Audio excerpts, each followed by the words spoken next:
Nanuendadens Ganamataban Indigo Ojibwemang for the season. Some hearts. Leather backing. And that's what it looks like to start with. So if you pick a bigger cabochon, you don't have as much beading to do to make a bigger pair of earrings. Everybody does things differently. I do like knot your thread. It's up to you with what thread you like. It's trial and error. And once you start beading, you'll figure it out pretty quick what you like. 5 beads at a time. I do a single stitch or single needle. So just snug them up to the end. Put them in as close as you can. And then you come up from the back, but stay as close to the inside as you can. And I go back through my last 3 of the 5. So everybody has a different foundation they like to work with. I prefer something stiffer just because it holds its shape better and my tension is very tight. So you just try to keep the shape of your centerpiece, and your centerpiece can be anything that has a flat back. It does not have to be an official cabochon. It can be like anything, and depending on how tall it is what you want to base the size of your beads on. Varying the different size of beads gives it a different look. If it's something that's really built up, you might want to use a bigger bead so then the edges don't show.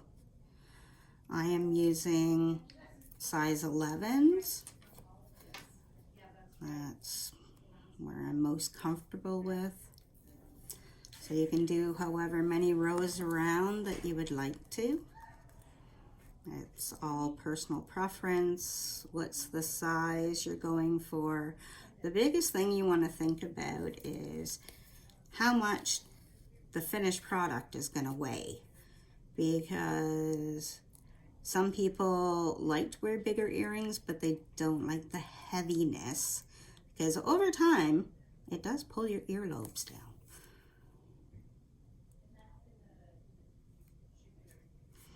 I'm using a size 12 needle. I vary the size of my needle depending on my project. Like right now I'm doing short stitches, so a short needle is fine. Now when you come to edges, you still want to keep it as close as possible, but this is where I vary how far back I go. I don't want to do from the 3, I want to do from 2, because the second bead is what is at the point. So then it helps to keep the shape.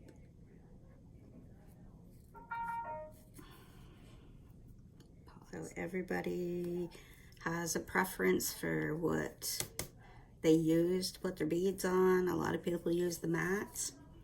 I don't. I tend to stick my needle in it.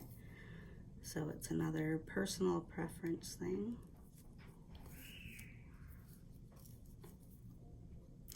So you can pick what you want to back things with. It doesn't have to be leather. I'm just using leather scraps left over from bigger projects. That's what I save my pieces for.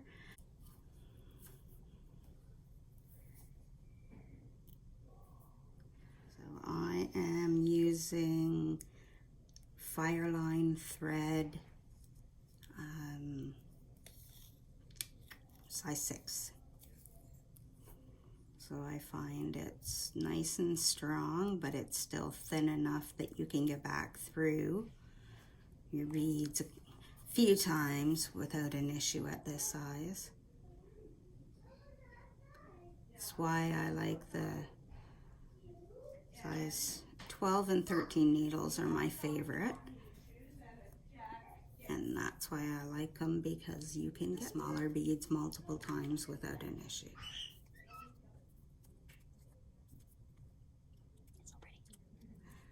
I like to pick cabochons that, or centers that have some kind of character with them. I love the AB film on it, which kind of makes it, gives it the extra glimmer.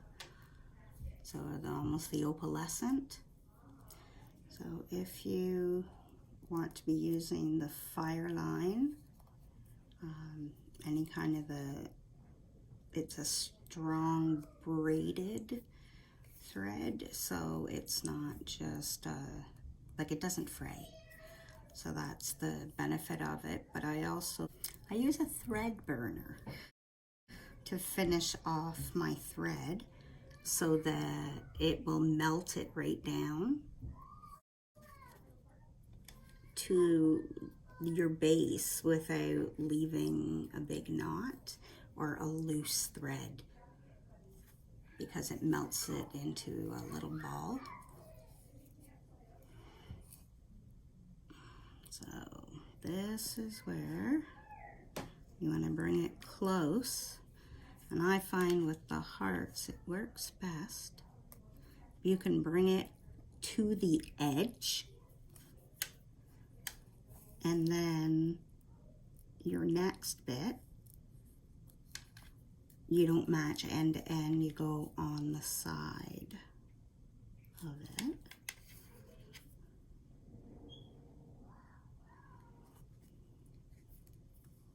So sometimes you need to loosen your thread a little before you tighten it, just so you can get in there.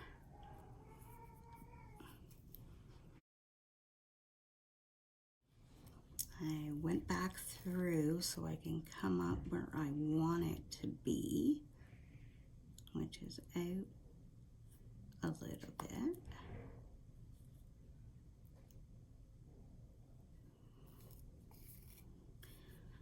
So I can get them to sit snug against both edges.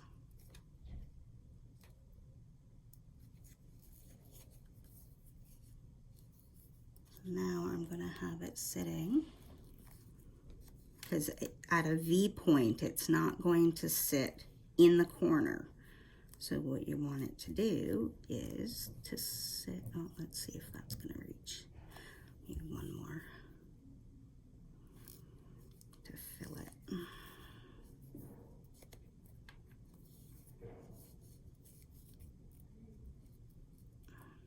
And if you've put too many beads on, it's simple enough, you pull one off. That's why I never tie both ends of my thread. I give myself a tail. So then if you make a mistake, you unthread your needle rather than clipping anything. So now this bead is sitting against this one as well as against this. So I put 6 on that time just to fill it rather than just putting one in. But I don't just stop there. I go around some more. And that's just extra security. And only work with a length of thread that you are comfortable with. You can always add in a bigger piece at any time. Or another piece. It's depending on what the project is what your length of thread should be anyways. Like if you're making a fringe pair of earrings and you're doing your dangles, you're going to go through a lot of thread in a short period of time. So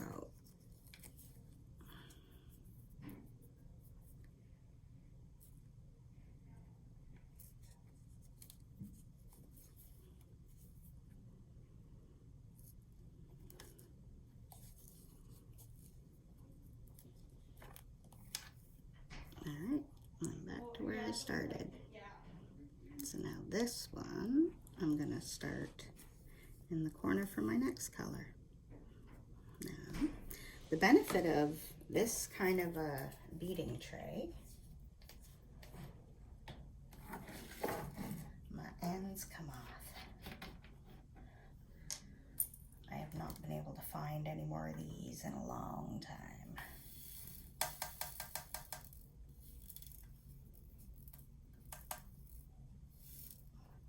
Just pour them in. Switching colors, I am now working with a pale pink. Doesn't really look like it, but especially once you get put with the copper tone. So these may be a little harder to see.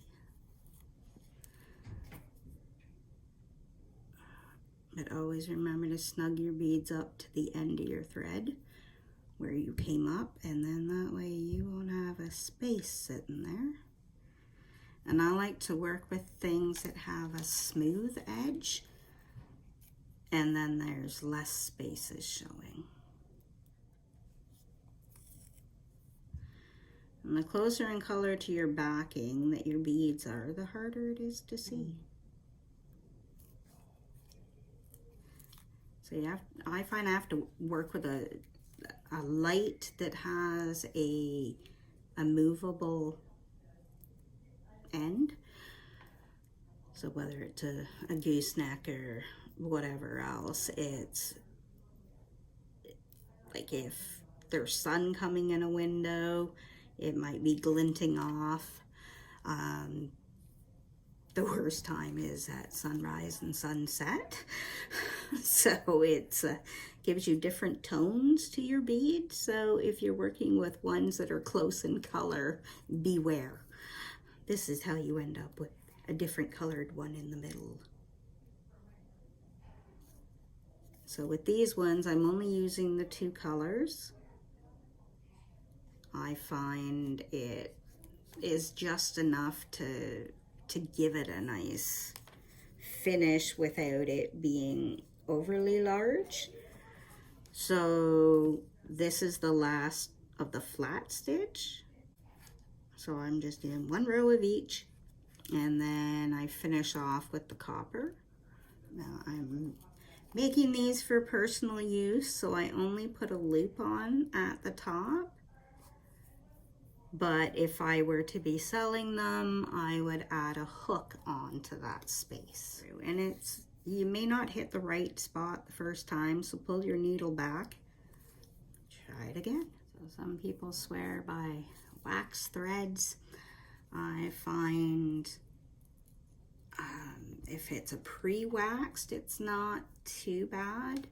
But if it's one you need to wax yourself, any extra wax makes things sticky, and I find it just clogs up the eye of my needle, so I tend not to do that. But like with anything creative, it is personal preference. So just make sure your thread doesn't get caught on anything. And when you slide it back, make sure it's not getting caught on one of the past beads, or else you'll end up with a hiccup in your stitch. You may not be able to figure out why.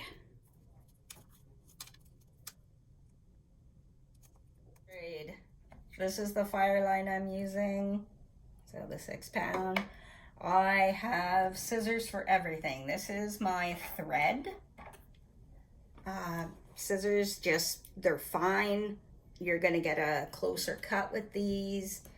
These are the scissors I use to trim this off of the back, or separate the extra backing. And then these are leather scissors only. They are not allowed to be used on anything else, especially paper. I only got a couple of more times to go.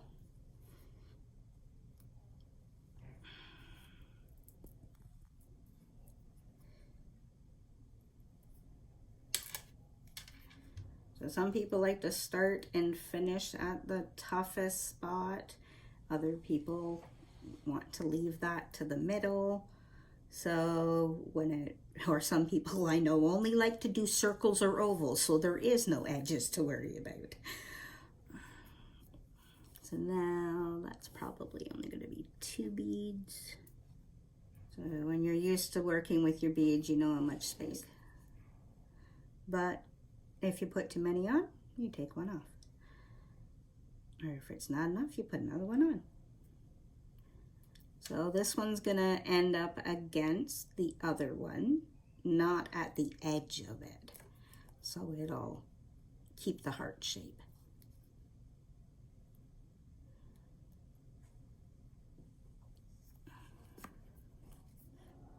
And then just tack them down.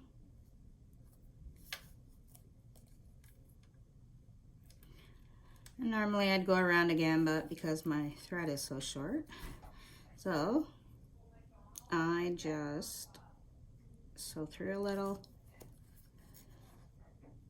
and just do a half hitch.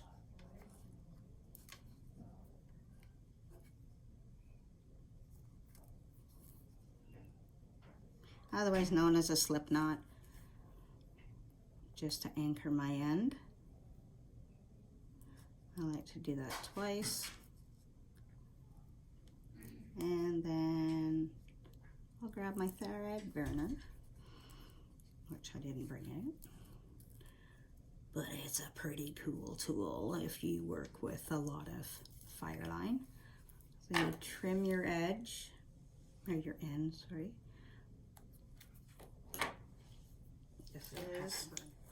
This one's made by Wildfire, but there's other products.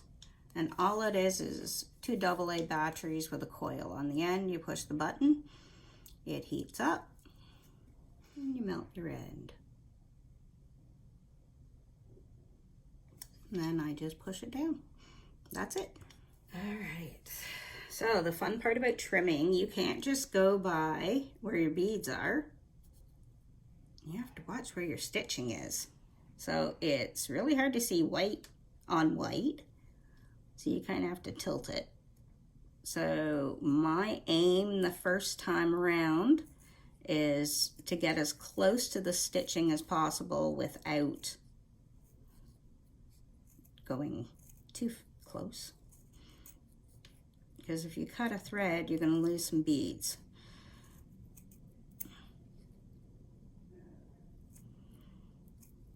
So I can feel the beads against the side of my scissors, but obviously it's not close enough. So this is where you get to do the fine bits and pieces, which isn't always fun, but you can at least see the edge and be looking at the stitches at the same time. So the less foundation that is being seen is the less you have to hide.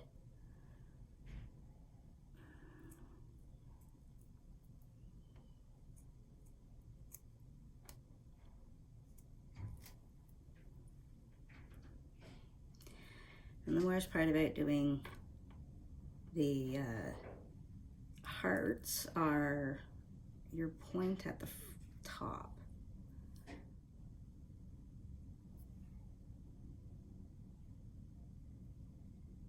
Fuss too much with it, because that's how accidents happen. And then you get to repair your beading. I try to get every scrap of leather used that I can. After all, the less you have to buy, the cheaper it is to make.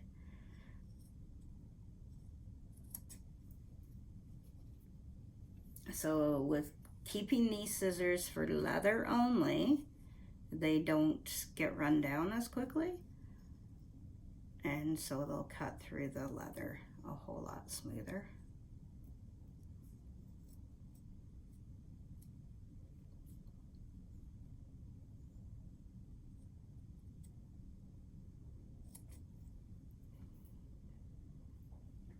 Now I need a new piece.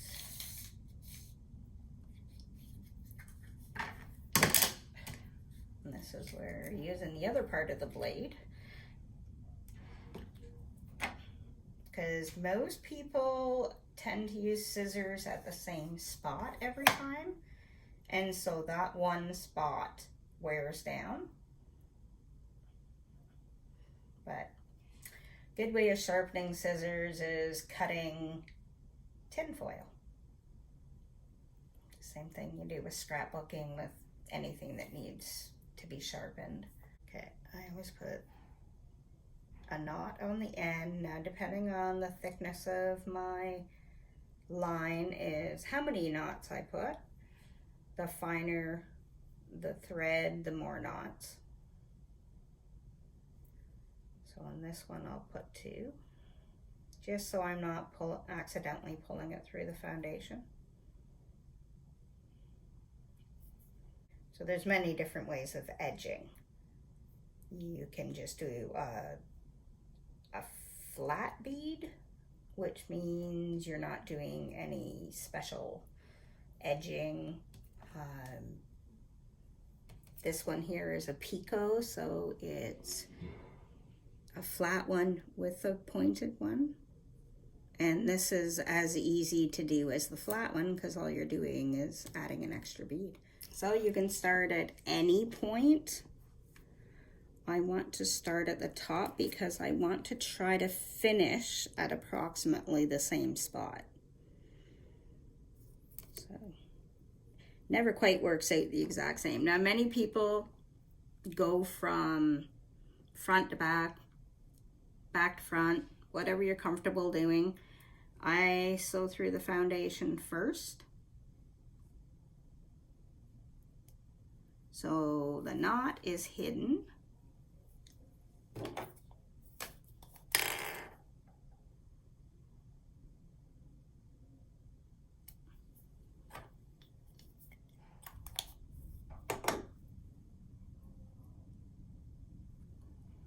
Now to do the picot, the first stitch is you pick up 3 beads. This is the only time you're picking up 3.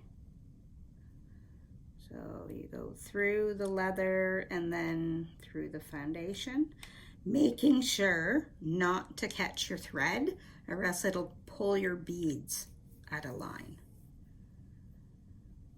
So you could leave them like that. It's just what I call a wrap over. This one here, because I'm doing the picot, you go through the last bead, come up through the last bead, so it sits flat. Now, each stitch afterwards, you only put 2 beads on.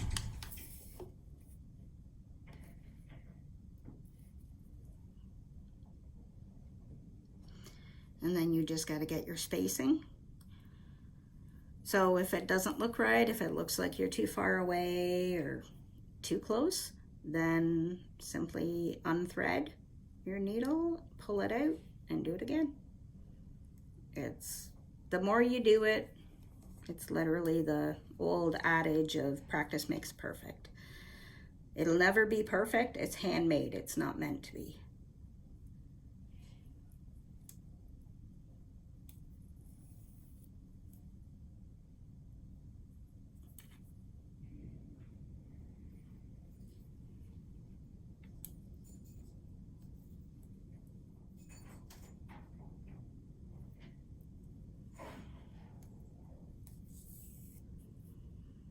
And if you're finding it hard to get through the leather, that's what pliers are for.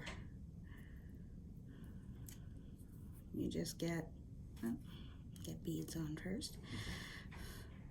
I've done that before, been just on a roll and then realized 2 stitches back, there's no beads there, there's just some thread. So there I'm catching the thread, so I have to back it out and go through the foundation again.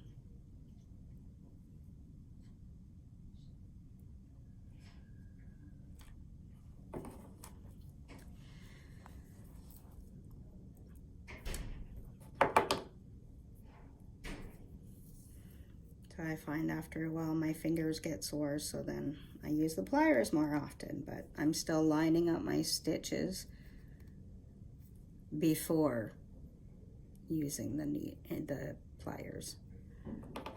So I know where I want to go through, and that's where I go. Never grip the end of your needle. You'll dull the tip. Or that's how you can snap off your needle.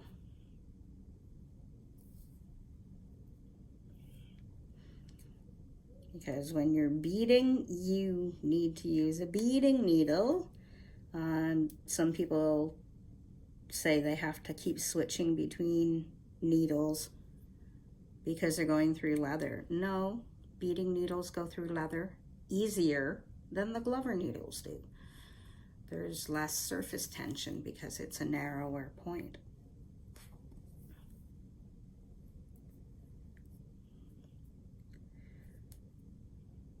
So you'll have beads leaning different ways, but all it takes is a little bit of movement and gets them to stand on their ends. So if you're doing just a flat one, you're just doing the base bead without adding the second bead. So you would just do one bead at a time, and then you would just have a flat finished edge. But these are pretty fancy, so it needs a fancier trim.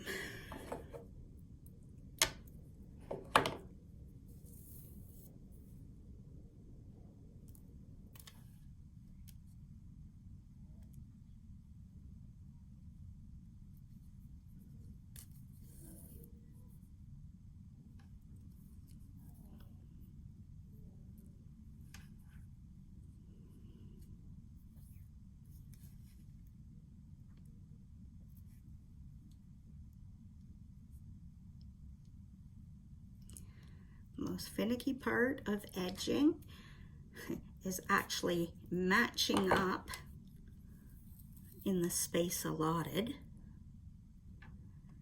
And what I always worry about is, it's fine for the first earring, but you kind of have to match up how you finished off the second one so they look somewhat similar. So when you first started, you put on the 3 beads, but you didn't do anything with that first one. So now is the time that you actually do something with it. You have to be careful you don't hook your other beads here. So now I have my first bead that's sitting wonky because it wasn't secured. This is when you put one on to go in the middle, and then you go down your first bead. So through the front, because you notice that you'll have a gap in the leather at the back.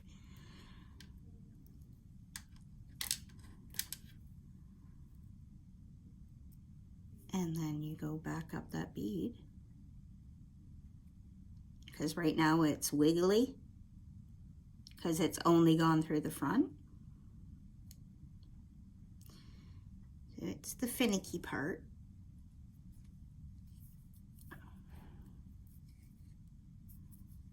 All right, now you're going to put your loop in.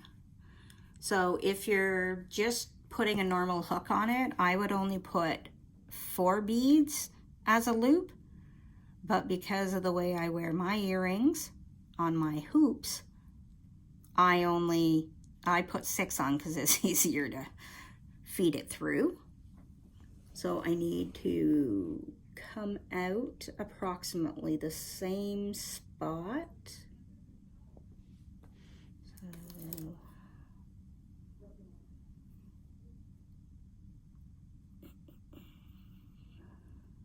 So I'm going to end up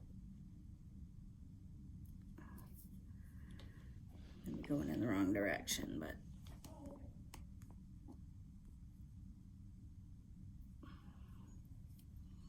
I want to be coming up this bead rather than down it. So I just come out the back and go up it again.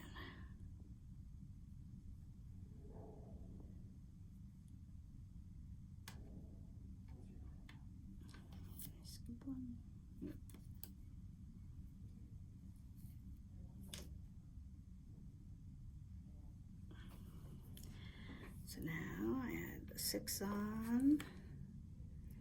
And however many beads you're putting on, what you need to do is go through it twice.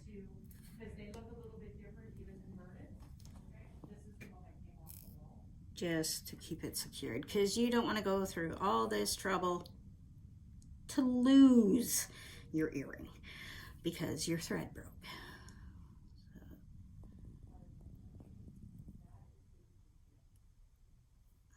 And you only want to follow your last thread path so the thread doesn't show. No matter what kind of beading you do, you always follow your thread path. So wherever you put the thread in the first place, keep that pattern. So that's why I go up and down in different spots, just so I don't have an odd piece of thread showing.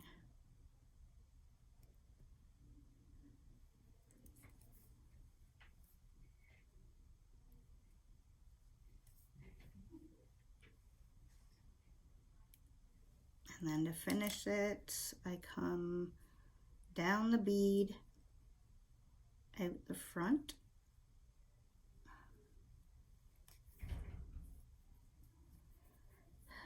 and try not to get wrapped. If you're going to get caught somewhere, this tends to be when it happens. Just because you're beading so close to everything.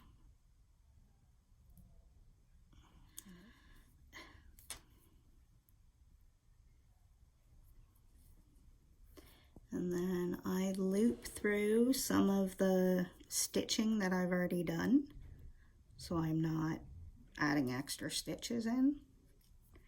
And then I do the same of the half hitch or the slip knot. Depends on if you did macrame or not, or what else uses it. Friendship bracelets. They're all the same stitches, they're just called different. Slip knots tend to be like a sailor's term, I think was the original.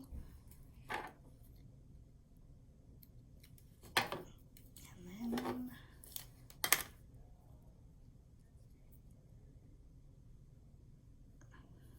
so what I love about this, makes the end so small, you don't even have it glaring on the back. It's that tiny little mark there.